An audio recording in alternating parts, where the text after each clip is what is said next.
When my son drove me to that remote village, I thought it was just another one of his strange ideas. The car rolled slowly down a cracked road, weeds brushing against the sides, the world around us growing quieter with each passing mile. The scent of damp earth and pine filled the air.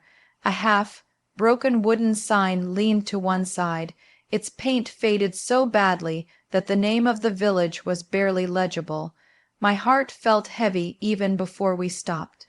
The car halted near a crumbling stone wall, behind which stood a house that looked like it had given up long ago. The roof sagged inward, the wooden shutters hung loose, and ivy crawled like veins across its weathered walls.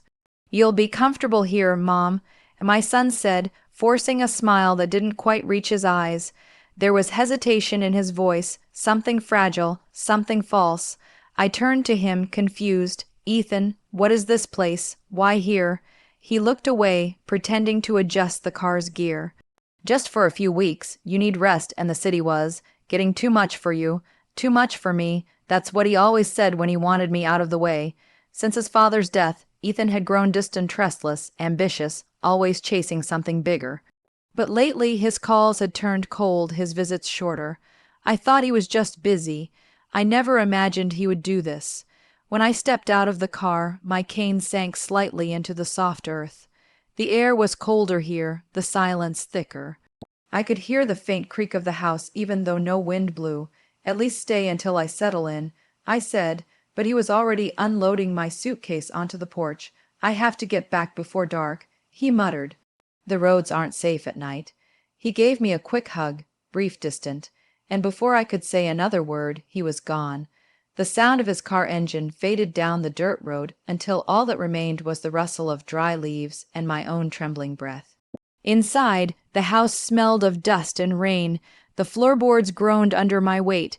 Cobwebs hung like delicate curtains in the corners, and sunlight slipped weakly through the cracks in the windows. There was an old rocking chair by the fireplace, still swaying slightly as if someone had just left it. On a small wooden table lay a book, its cover worn, its pages yellowed. I ran my fingers across it. The title was unreadable, but something about it felt oddly familiar. The days that followed blurred together. Morning came slowly, as though the sun hesitated to rise over this forgotten place. I spent most of my time sitting by the window, staring at the dirt path that wound through the fields. No one ever passed by. The only sounds were the cawing of distant crows and the whisper of wind through the hollow trees. I cooked what little food I had. A few cans of soup, some biscuits, a bottle of water Ethan had left behind. Each night I hoped to hear his voice calling, "Mom, I'm back." But the only thing that answered was the echo of my own loneliness. By the fifth night, I started hearing things. At first, I thought it was the wind scraping against the shutters, but then came the soft thud of footsteps, slow, deliberate, just outside my window.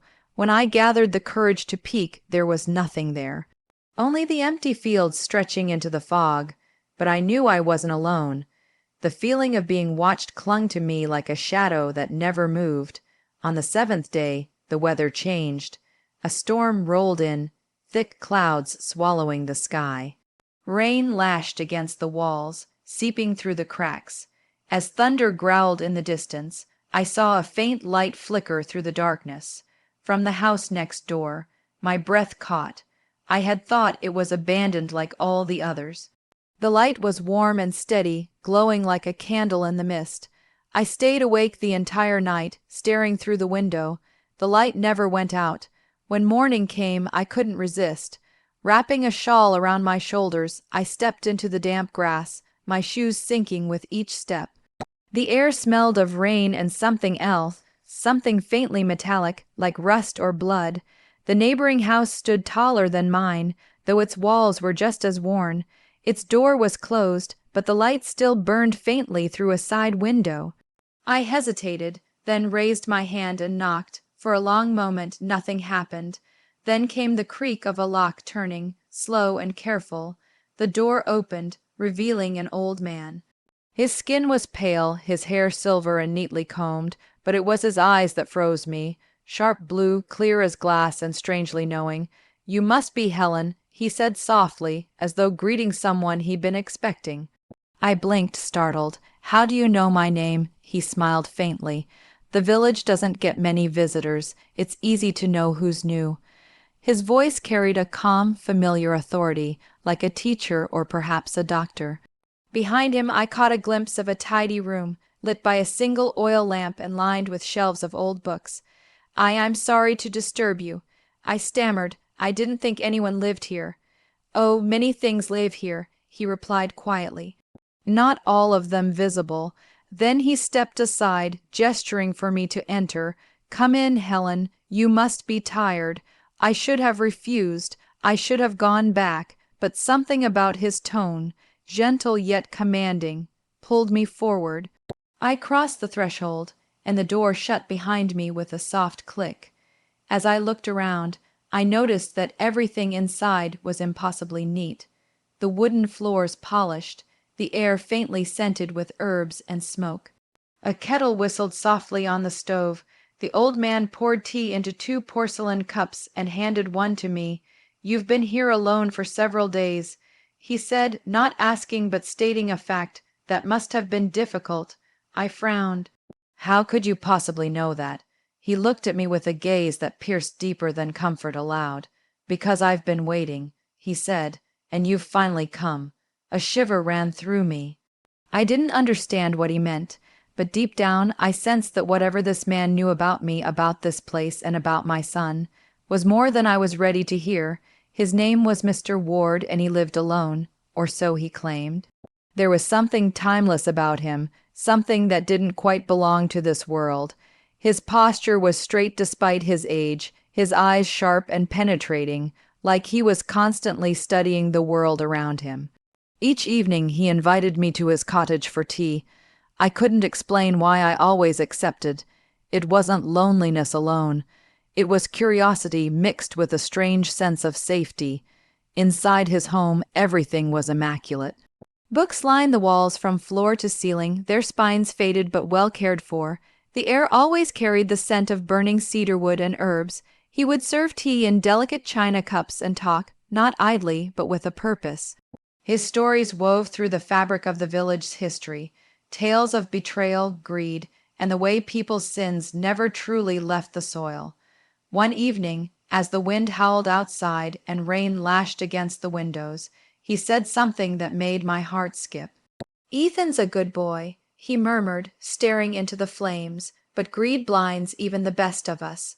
I froze, the cup trembling in my hand. You know my son." He smiled faintly, though there was no warmth in it. "I know every soul that's touched this land. Ethan came to me before he brought you here. He thought this land was worthless. He thought by leaving you here, he could bury something far older than his conscience." I felt the blood drain from my face. "What do you mean?" I whispered. Mr. Ward didn't answer immediately. Instead, he stood, moving toward a high shelf. From it, he pulled a small wooden box covered in dust. He opened it carefully, revealing a handful of photographs. My breath caught. One of them showed me holding baby Ethan, smiling in our old garden. Another, faded and cracked, showed my late husband standing beside Mr. Ward, both much younger, both solemn. "Your husband and I were partners," he said quietly. "We built our lives together, and we made mistakes together, but he left something behind when he died, something precious, something your son wanted to claim." I shook my head, confusion clawing at me. "My husband left nothing but debts," I said. He chuckled softly, a sound that didn't reach his eyes. "That's what you were meant to believe. There are debts of money, Helen, and there are debts of blood." Before I could ask more, headlights flared through the rain outside. The sound of tires crunching on wet gravel made my stomach twist. I knew that car. My son had returned. Perhaps guilt had brought him back. Or maybe he had come to finish what he started. Mr. Ward's expression didn't change. He turned toward the door, his voice low but steady. Let him come. He must face what he tried to bury. The door burst open, and Ethan stood there, drenched and pale. His eyes darted between me and Mr. Ward. "Mom," he gasped, "we need to leave now." I took a step toward him, but Mr. Ward raised a hand. "Leaving won't change what's already been done." Ethan's voice trembled. You're not supposed to be here, Mr. Ward smiled thinly. And yet, I am. You thought this place was dead, didn't you? You thought you could dump your guilt here and walk away, but your father's promise still binds you. Ethan's face twisted in confusion and fear. What are you talking about? Mr. Ward stepped closer, the firelight flickering across his face. Your father made a pact with this land to save his family. He gave part of himself to it, his memories, his soul. I was the keeper. When he died, the pact passed to you. But you tried to run from it. You thought you could abandon your mother here, feed the land what it was owed. You were wrong. Ethan stumbled backward, shaking his head. No, no, I just wanted her safe. I didn't know you didn't want her safe. Mr. Ward interrupted, his tone sharp as a blade. You wanted her gone because she reminded you of what you couldn't have. You wanted the inheritance your father buried. The land rejected you, Ethan. That's why you feel it. The nightmares, the whispers, the fear that follows you even when you close your eyes. The air grew heavy, humming with something unseen. Shadows crawled along the walls, moving as though alive. Ethan backed toward the door, but it slammed shut behind him, trapping him inside. Mom, he cried, reaching for me. Please help me. I tried to move, but my body felt frozen, as if the house itself held me still. Mr. Ward's voice grew deeper, echoing through the room. You left your mother where your father left his sins, and now the land will judge you. The wind outside roared, rattling the windows until they shattered. The fire dimmed, casting long, twisting shapes that reached for Ethan. He screamed as the floor beneath him seemed to open, swallowing him into darkness. His voice faded, carried away by the storm, until there was nothing left but silence. When the stillness returned, Mr. Ward looked at me again. His eyes were no longer sharp and blue. They were calm, almost sorrowful. It's done, he said softly. The debt is paid. Tears blurred my vision. Where is my son? He's where all promises go when they are broken. Mr. Ward said, but you, Helen, you're free now. He opened the door, and I stumbled out into the rain. The storm had passed, the sky was clearing, streaks of gold breaking through the clouds. When I turned back, the old house, Mr. Ward's house, was gone. Only open fields stretched where it had stood. No footprints, no walls, no sign of life. I stood there for a long time, listening to the soft rustle of grass in the wind. Somehow, I knew the land had taken what it was owed, and that my mysterious neighbor had never been human. As I walked down the road toward the rising sun, I realized something else. The village wasn't empty at all. It had always been watching, waiting for its debts to be repaid.